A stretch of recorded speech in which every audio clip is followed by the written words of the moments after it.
បងប្អូនគ្នាចេញមករៀងថ្លៃបន្តិចនៅក្នុង M150 Raptor បងប្អូនបាទmodel ឆ្នាំ2025បាទចឹងអានេះចង់មកបង្ហាញបងប្អូនឲ្យឃើញថាM150 Raptor ការបើកបរវិទ្យាបណ្ណាបងប្អូនបាទព្រោះដោយសារតែប៉ុន្តែនេះបើយើងនិយាយចំទៅយើងជិះសម្រាប់យើងចោះខេត្តជិះសម្រាប់យើងចោះការឋានឬបងប្អូនមានចការអញ្ចឹងណាបាទដីផុកដីទឹកដីល្អិលហ្នឹងគឺ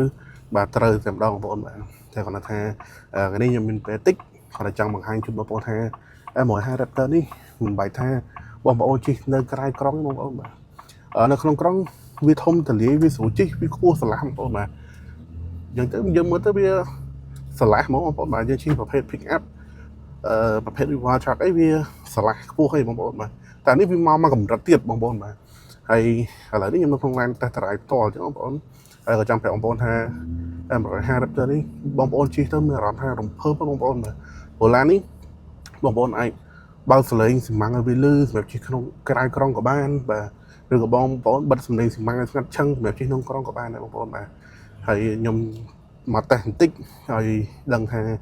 ការបើកបោវាមិនដែរអញ្ចឹងបងប្អូនបាទនេះយើងមានបញ្ចប់បងប្អូន function នេះក៏មានដែរសេរីបាទបត់ដៃចកោតបត់អីគឺយើងមានបញ្ចប់អញ្ចឹងបងប្អូនបាទហើយសេរីចកោតឡើងចុះឆ្វេងស្ដាំអីបងប្អូន motor អត់ប្របាក់ទេបាទសេរី gear សេរីអីហ្នឹងក៏ប្រើ motor ដែរឥឡូវយើងលេងប្រើដៃ adjustment ហ្នឹងនិយាយទៅតាំងពីដើមM150នេះគឺអត់ប្រើ adjustment ទេបងប្អូនបាទហើយបើបោកក្នុងក្រុងយើងមាន sensor មុខ sensor ក្រោយបងប្អូនបាទមុខ6ក្រោយ6ចូលបងប្អូនជិះក៏អត់ប្របាក់ដែរនៅគាត់ថាសម្រាប់ជិះក្នុងក្រុងវាជាអៀនបន្តិចដោយសារឡានយើងធំអញ្ចឹងបងប្អូនបាទតែបើយើងនិយាយជា overall ហ្មងវាជិះបានទាំងក្នុងក្រុងទាំងក្រៅក្រុងអញ្ចឹងបងប្អូនបាទហើយ mode drive វា mode វាមានច្រើនបងប្អូនបាទវាមានរហូតដល់ទៅ6 7 mode បងប្អូនបាទសំទោសមាន6 mode បងប្អូនហើយ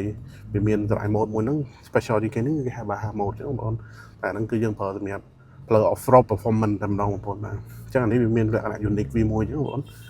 ហើយឥឡូវនេះខ្ញុំកំពុងជិះក្នុងក្រុងបងប្អូនបាទមានអារម្មណ៍ថាវាបាទពោះស្រឡះស្រួលមើលបងប្អូនអត់ពិបាកមើលទេចកោតធូបាទកង់ធំនៅចកោតធូបងប្អូនបាទតែចង់ធូចង់រឹងសេរី option បាននៅលើដៃចកោតចង់ស្មាំងលឺចង់ស្ងាត់សេរីបាននៅលើដៃចកោតចង់បូមរឹងចង់បូមទន់សេរីបាននៅលើដៃចង្កូតបងប្អូនបាទព្រោះប្រភេទនេះប្រភេទប្រើបូម Fox Racing Shock បាទ Magic Zone បងប្អូនអញ្ចឹងវាសម្រាប់ performance គឺត្រូវបងប្អូនបាទព្រោះដោយសារពួកនេះវាប្រភេទ live វ៉ាបងប្អូនបាទវាអូតូម៉ាទិកធានាទៅតាមបាទលក្ខបងប្អូនអញ្ចឹងបងប្អូនបងប្អូនជិះក្នុងក្រុងអីបាទវាអត់ប្របាកប្រហែលទេបងប្អូនតែប្របាកតែមួយគឺវាជាអៀតអញ្ចឹងបងប្អូនពេលល្ងាចរៀងស្ទះណាហើយបងប្អូនថាជិះក្នុងក្រុងវាអាចនឹងស៊ីសាំងអញ្ចឹងបងប្អូនបាទប៉ុន្តែវាមានរបងទីហៅ auto stop បងប្អូននេះហើយបងឈួតនេះលក់ទេបងប្អូនបាទអញ្ចឹងពេលណា stop ទៅមុខដកទៅជើងឆេះវិញអូតូម៉ាទិកអញ្ចឹងវាជួយកាត់បន្ថយមកសុទ្ធបងប្អូនទេឆេះវិញទៅមុខទៀតអញ្ចឹងវាជួយកាត់បន្សុទ្ធបងប្អូនបាទកុំឲ្យវាស៊ីសំទោសបងប្អូនវាជួយកាត់កម្រិតនៃការស៊ីសាំងរបស់បងប្អូនព្រោះឡាននេះប្រភេទសាំងបងប្អូនបាទជួយកាត់កម្រិតនៃការស៊ីសាំងបងប្អូនវាស៊ីតិចអញ្ចឹងបងប្អូនបាទអញ្ចឹងក្នុងក្រុងក៏វាជួយបងប្អូនបានច្រើនដែរហើយ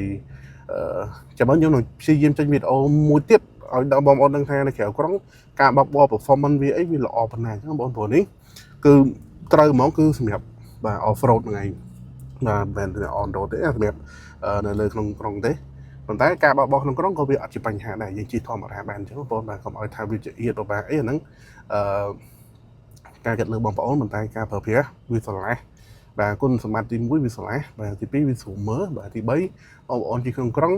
បាទវាមានប្រព័ន្ធជួយសំត្រីសាំងបងប្អូនច្រើនអញ្ចឹងតែគាត់ថាវាអាចនឹងជាអៀតដូចខ្ញុំនិយាយអញ្ចឹងសម្រាប់បងប្អូនដែលគាត់បាទបើកបោពេលល្ងាចជាងទៅធ្វើការអីហ្នឹងវាអាចជាអៀតបន្តិចព្រោះដោយសារឡាននេះរៀងធំអញ្ចឹងបងប្អូនចឹងបងចុងក្រោយយើងមានតែប៉ុណ្្នឹងទេហើយចាំខ្ញុំព្យាយាមចេញវីដេអូជូនបងប្អូនមួយសារទៀតថាវាមានលក្ខណៈសម្បត្តិគេខ្លះការប្រើប្រាស់ off road បាទប្រើប្រាស់ផ្លូវខេត្តផ្លូវខេត្តឆ្ងាយៗអញ្ចឹងបងប្អូនបាទខ្ញុំព្យាយាមយកឡានទៅខេត្តដើម្បីជូនចេញវីដេអូជូនបងប្អូន